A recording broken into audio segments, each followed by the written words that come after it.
বর্তমানে ইসরায়েল এবং ইরানের মধ্যে যে যুদ্ধ সংঘটিত হচ্ছে, এতে করে আমাদের দেশে আমরা কিছু আলোচনা সমালোচনা করছি। তো আমারও কিছু প্রশ্ন ঘুরপাক খাচ্ছে। তো চাইছিলাম যে আপনাদের সাথে একটু শেয়ার করি। বিষয়টা হলো, ইরান এখন পুরো একা হয়ে গেছে। মিডল ইস্টে আমরা অনেকগুলো মুসলিম কান্ট্রি আছে, যেমন ইসরায়েলের আশপাশে যদি আমরা ধরি, মিশর আছে, জর্ডান, তারপর ইরাক, তুরস্ক, কিংবা সৌদি আরব, সিরিয়া, লেবানন, অনেক অনেক আমাদের মিডল ইস্টে প্রায় তো মুসলিম কান্ট্রি।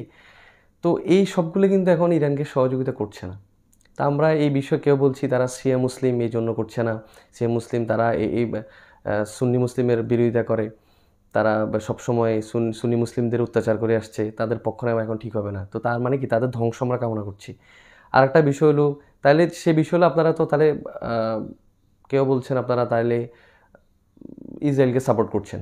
এই বিষয়টা হলো কি, আসলে ইরাক ইরান যখন যুদ্ধ হয়েছিল তখন আপনারা চিন্তা করবেন, দেখেন বেশিরভাগ এটা কিন্তু জাতিগত একটা বিরোধের কারণে হয়েছিল। কই তখন তো আমাদের এই মুসলিম কান্ট্রিগুলো তো ইরাককে সহযোগিতা করে নাই, কই তখন তো করেন নাই। তারপর আবার যখন ইরান যখন আফগানিস্তানকে আফগানিস্তান ধ্বংস করার জন্য মানে আমেরিকাকে সহযোগিতা করছে, কই তখন তো আপনারা আফগানিস্তানের পক্ষ হয়ে কাজ করেন নাই।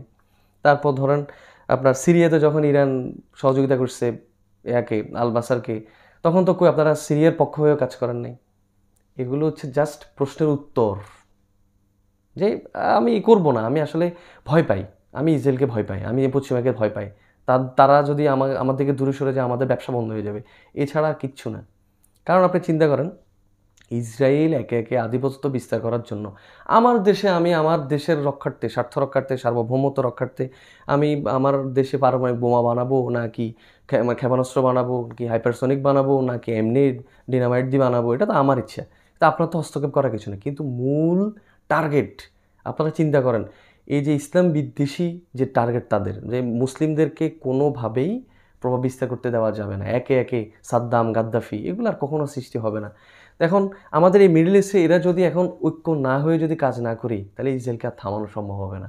একে একে তো গেল, ইরাক শেষ, লেবানন শেষ, সিরিয়া শেষ, আফগানিস্তান একদম শেষ করে দিছে আমাদের চোখের সামনে। এখন ইরান হয়তো কথা বলছে ইসরায়েলের বিরুদ্ধে, পশ্চিমাদের বিরুদ্ধে। এই সুযোগে যদি আমরা তাদেরকে ঘায়েল না করতে পারি, আর কখনো সুযোগ হবে না। কারণ এই যে খামিনির মতো আর একটা লোক আর কবে আসবে, আল্লাহ আমাদের দেখাবে কিনা আমরা জানি না। একে একে সব শেষ। এখন ওরা ওদের জাতিগত সমস্যা, আমরা তাদেরকে সহযোগিতা করবো না।